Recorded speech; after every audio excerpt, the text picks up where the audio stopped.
and welcome to this first edition of Let's Talk House and Home with Beth Pollard, owner of House and Home Bespoke in Melton Mowbray. I'm Karen Wilborn and I assist Beth with some of her marketing. Today we're going to kick things off with a brief introduction from Beth and how and why she set up the company, and a brief overview of the housing market for 2026. Each episode we'll explore a different topic and ask you for questions that you might have that we'll address in the next episode. So to start things off, Beth, what inspired you to set up your own estate agents? Yeah, what inspired me? So I entered estate agency through Spencer's Countrywide, which are a big corporate brand. First we used Spencer's, Dixon's, all of those are used to come under the Countrywide brand, and I started my life there back in 2007, and I just really enjoyed it. It was one of those jobs that I actually went for a lettings manager's job and ended up being offered to be an estate agent, which I had not a clue about, other than involves bricks and mortar and houses and meeting people. What could possibly go wrong? And I had an area manager called Chris Page at the time, who was a lovely chap. And I just said, yeah, I'm on garden leave and I've got a bit of time. Why don't I come and see what it's all about? So I went into Halford Street, which is like estate agency alley. All the big brands are down there. And I sat behind a desk and I was like, oh, this is a bit daunting. The phone was ringing continually. Obviously, we were in the financial crisis at this point. So it was a really different market to where we are now. And I'd come from a, quite a well-paid set-up job to earning a salary that was a small salary and then all commission-led.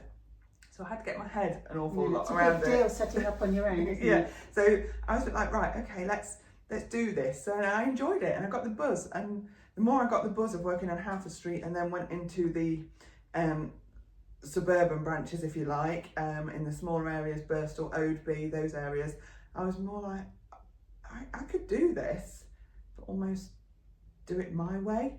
So I got the bug from it then, and then life happened and I came out of industry, married the wrong people and all the rest of it, and life happens, and then went back into industry after, oddly enough, I got made redundant. And it was one of those moments in my life where for once I didn't have a job or something else to go to, and I was going on holiday and I sat there on a sunbed and thought, oh, I don't have a job to go back to, I'm on holiday, just been made redundant, what am I going to do? And it was one of those moments, the world's your oyster.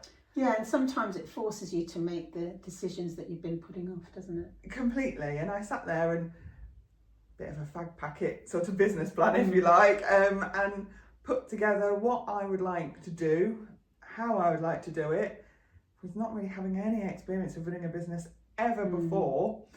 And it was a really steep learning curve, but I think you apply yourself. I knew the industry, I knew what I needed. I didn't necessarily know where I needed to go, but I knew my passion was to go down the housing route. But I only ever wanted to set up just a small sales business, only sales, never lettings, only sales, and work in and around the Vale of Belvoir villages and in my market town that I lived in and knew and grew up in.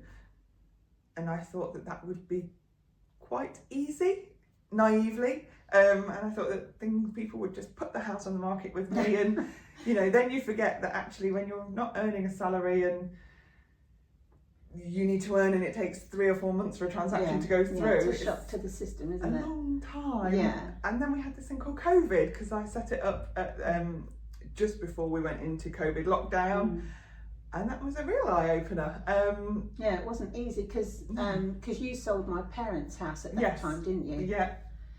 And we had to learn how to do things differently, not only just setting for business, but then how to do business differently. And, with vulnerable aged people that your parents were older, they needed to be looked after and kept safe, so there was lots of things that then got thrown in our little navigating way of running and owning a business. But it was a huge learning curve. It still is a learning curve. Every day there is something.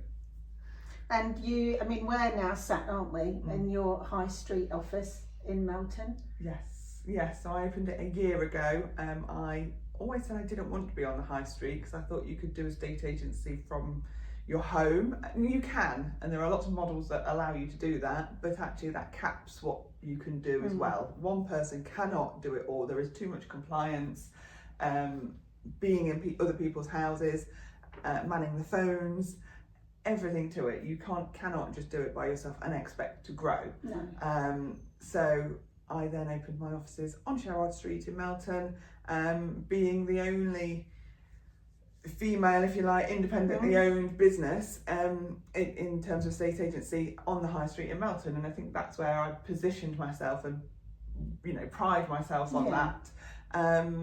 And again, it's been a learning curve doing an office and making and creating and getting your branding right. And although you have your branding, you're taking it that step further, which is really odd. Yeah, I think, and it's normal for it to kind of change over the years, isn't it, and sort of evolve with you. Yeah, completely. And you change, and you have to then consider having the office open all the time and what people's expectation is and what people perceive, and there's other compliance that sits around that. So yeah, again, another year of growing and learning. I don't ever think that we stop growing and learning. No. So how do you see this year panning out now? So we've been through a turbulent year.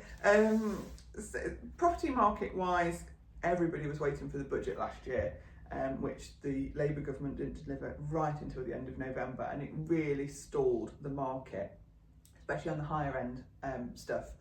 The villages are still performing very well. A 4-bedroom detached house will still perform very well, and anything under £500,000 generally was performing okay, but anything £500,000 plus was very slow. So then we had a really long end of the year up to Christmas. Stuff that was completing was still completing, which was great. And then I have this conversation, like I do every year with people, where everyone says, right, movers say that Boxing Day is the best time to view houses. Christmas is the time that we all get together, isn't it? And that's when we sit together and make life choices and life decisions and decide where we want to go, where we want to live. Do we want to make change the following year? Yeah. And reset and refocus It's on our goals. a bit of a downtime, isn't it? Yeah, for people to absolutely. think about it. So yes, there is a lot of scrolling on Rightmove, but actually is there a lot of physical sales? I think that is debatable. Others will challenge me on that, I'm sure, but I think that's quite debatable. But we came into January with a real bang. You know, viewing numbers sparked, viewing activity sparked. Not necessarily the phones ringing, but absolutely people that, you know, have had their time to reset and then looking for their next purchase, their next dream, their next move. And we've seen an uplift in activity and moving up past that £500,000 mark, which has just shown that before Christmas, the under £500,000 market performed to allow the next bit to happen. So 2026 market is going to be a slow and steady market. It's not going to be breaking any records, but transactions are going to be done, which I think is what we didn't see at the back end of last year. And my advice to anybody would be now is, if you're not on the market before spring, get it on in advance. If you're thinking about it, do it, act upon it, because come the spring, we're going to have a lot more competition, and that then suppresses house prices again, and people have choice. So trying to avoid that choice and make your property stand out and give it the best opportunity you can is now, albeit a bit cold and a bit damp and a bit miserable out there, now is the time where you can really shine. So I would say do it. But I think we're in for a healthy 2026 and perhaps another rate cut. Well, that's good news. Yeah. Good news for everybody. Rates improve, the whole world sort of has a bit of a lift. Yeah, I think we're all hoping for that, aren't we? Yes. So if you'd like to leave any questions for Beth or any subjects that you'd like us to cover next time, we'll be back in a couple of weeks, then just leave them for us. And thank you very much for listening this time. Yeah, thank you. We hope that this is a real insight to industry, what we do, how we do it, and how we work with lovely Karen to achieve it. Oh, thank you. Thanks very much.